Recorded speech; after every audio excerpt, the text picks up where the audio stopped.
Olá, queridos alunos da Escola Doutor Ubirajara Índio do Ceará. Eu sou a professora Cleidiane Castro e hoje nós estamos aqui para mais uma aula de História. Na nossa aula de hoje nós vamos falar sobre Revolução Industrial. E o que nós vamos entender por Revolução Industrial?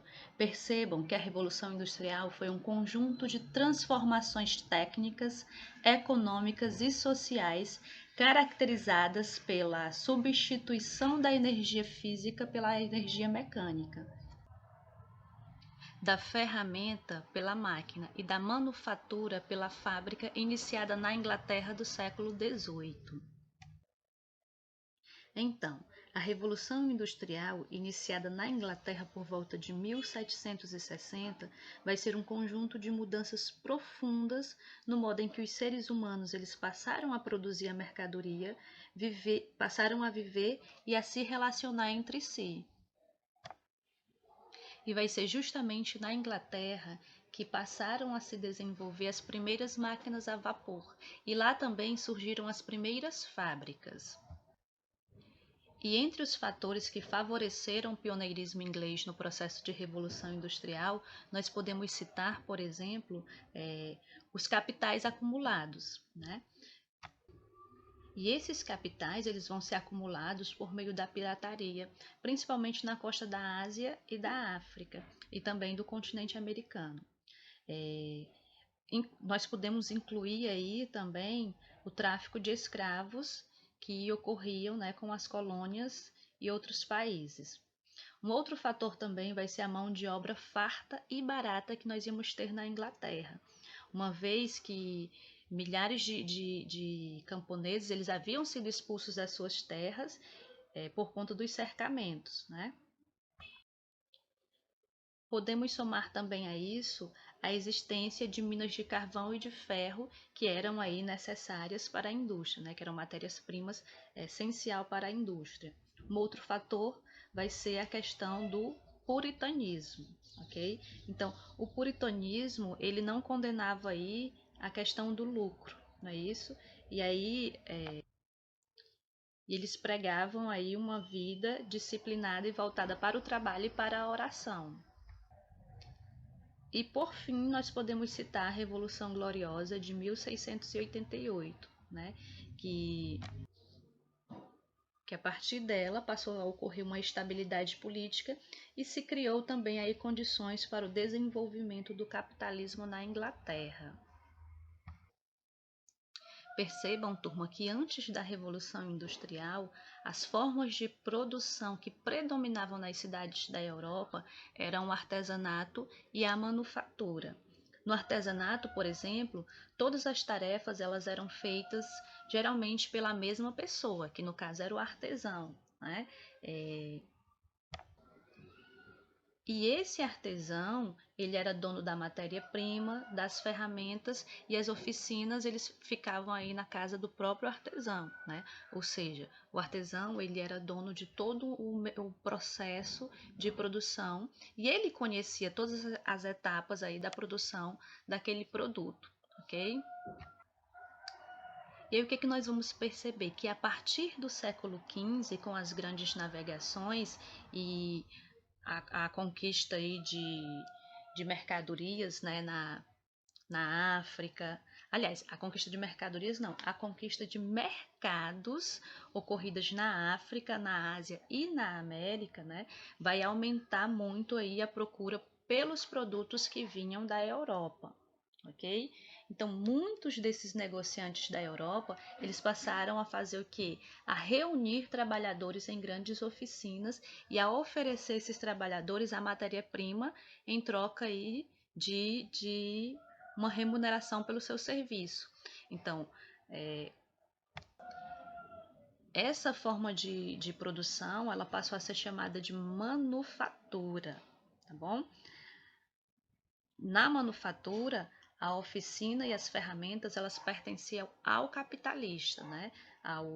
E cada trabalhador fazia apenas uma parte do serviço, né? Ou seja, o artesão que passou a trabalhar nessa oficina, ele deixou de conhecer aí todo o processo daquele produto. Então ele ficava responsável apenas por uma tarefa, por uma parte da produção desse produto. Depois, com a criação das máquinas industriais movidas a vapor, ocorreram mudanças ainda mais profundas. Ou seja, cada uma dessas máquinas elas passaram a substituir diversas ferramentas e a realizar aí o trabalho de várias pessoas. Essas pessoas, por exemplo, elas foram deixando de trabalhar em suas casas ou em oficinas e passaram a trabalhar aí em fábricas, né? Para um patrão em troca aí de um salário. Essa nova forma de produção, ela vai receber o nome de maquinofatura. Na Inglaterra, a primeira indústria a se mecanizar foi a de tecido de algodão. O empreendedor inglês, por exemplo, né, ele passou a se interessar aí por esse ramo de tecido, no caso de tecido, porque havia uma grande procura por esses tecidos em todo o mundo. Além disso, né, o algodão que vinha do Oriente, dos Estados Unidos e do Brasil era relativamente barato. Até porque eles eram produzidos por escravos, né? Então, por isso que eles vão ser relativamente baratos. E aí, os proprietários, visando um lucro maior, né, passaram a produzir um tecido de boa qualidade e a um custo muito baixo. Então, turma, os capitalistas visando aí a produzir esses tecidos de boa qualidade a um custo cada vez mais barato, o que eles vão fazer? Eles vão passar aí a oferecer prêmios em dinheiro, né, para pessoas que pudessem criar máquinas, inventar máquinas de fiar e até mesmo de tecer. De início, essas máquinas de fiar elas eram feitas basicamente de madeira, né? Só que com a utilização do vapor,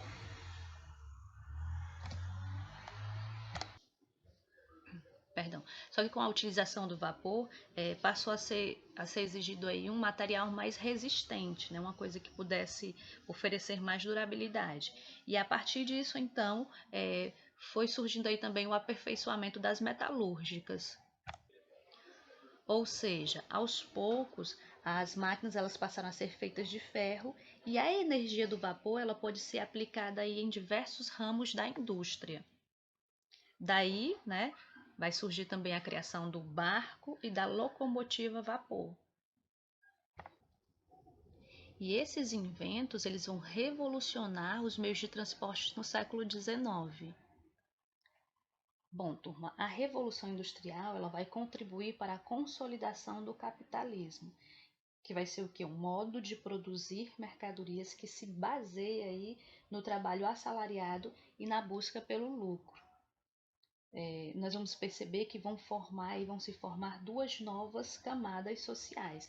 Então vai surgir a burguesia industrial, que eram quem? Eram os donos da matéria-prima, das fábricas e das máquinas, e do outro lado vai surgir aí o operariado, que vai ser quem? O trabalhador que troca a sua força de trabalho em troca de um salário. Percebam também que com o surgimento das fábricas, né, ocorre uma divisão muito maior do trabalho. E, consequentemente, nós vamos ter um aumento aí da produtividade, né? Vai passar aí a ser produzido mais em menos tempo. E o trabalhador que conhecia todo o processo da fabricação do produto, ele vai perder esse conhecimento. E por falar nos trabalhadores, nós vamos perceber que eles viviam em péssimas condições, né? As fábricas, por exemplo, elas eram geralmente úmidas, quentes e abafadas. A alimentação servida sempre era uma alimentação insuficiente, ou seja, era pouca e de má qualidade. Então, devido às más condições de vida e às longas jornadas de trabalho, a expectativa de vida naquela época ela era muito baixa e ocorria aí doenças e acidentes de trabalho constantemente.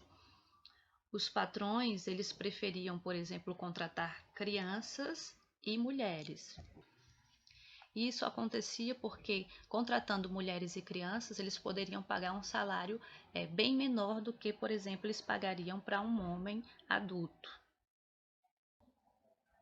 E a jornada de trabalho desses trabalhadores, elas eram cerca de 15 a 18 horas diárias, né? Os operários, eles eram sempre vigiados de perto por um supervisor. E os acidentes, eles eram provocados pelo cansaço, né? Então, justamente por uma longa jornada de trabalho, por uma má alimentação. Então, esses trabalhadores eles se cansavam, né? Lógico que o corpo precisava de descanso, de repouso, que não acontecia. Então, por conta desse cansaço, era muito comum aí acontecer acidentes nas fábricas. Então, justamente por conta das suas péssimas condições de trabalho e de vida, nós vamos perceber que os operariados, os trabalhadores, né, no caso, eles não aceitavam de forma pacífica, né, as péssimas condições de trabalho existentes nessas fábricas. Então, o que vai acontecer? Vão surgir a partir daí movimentos, né, e de resistência desses operários, que vai ser o movimento ludita e também o movimento cartista, que vai vir bem depois. Certo? E através desses movimentos, nós vamos perceber que esses operariados eles vão se organizar e a partir dessa organização, futuramente vai surgir aí os sindicatos, ok? Então, como eu havia falado, uma dessas primeiras reações vai ser justamente o movimento ludita, ok? O ludismo, por exemplo, foi um movimento de trabalhadores que lutava por melhores salários e condições de vida, né? Os luditas, eles passaram aí a culpar as máquinas pela queda dos salários, ou seja, pelos salários baixos e também pela falta de emprego. E por isso, né, esses luditas eles passavam a invadir as fábricas e a quebrar essas máquinas, né? Então a gente pode chamá-los de luditas ou também de quebradores de máquinas, certo? Só que o governo inglês, lógico, né? Eles não vão deixar isso barato, eles vão reagir, certo? E por volta de 1813, cerca de 13 dos líderes do movimento luditas, eles vão ser enforcados, ok? Mas o movimento dos operários, ele vai continuar, ok? E aí o que vai acontecer? As associações operárias passaram aí a organizar greves e passeatas, nas quais eles passaram a exigir aí uma redução da jornada de trabalho, passaram a exigir também o fim dos castigos físicos e corporais e passaram a exigir o aumento de salário.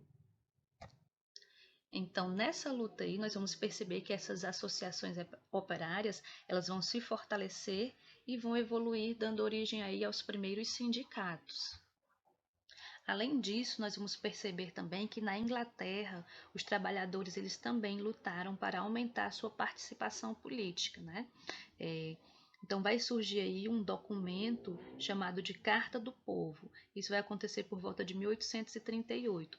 Na Carta do Povo, eles passaram a exigir aí o voto universal, né? Para que a partir daí os representantes da classe trabalhadora eles também pudessem votar e ser eleitos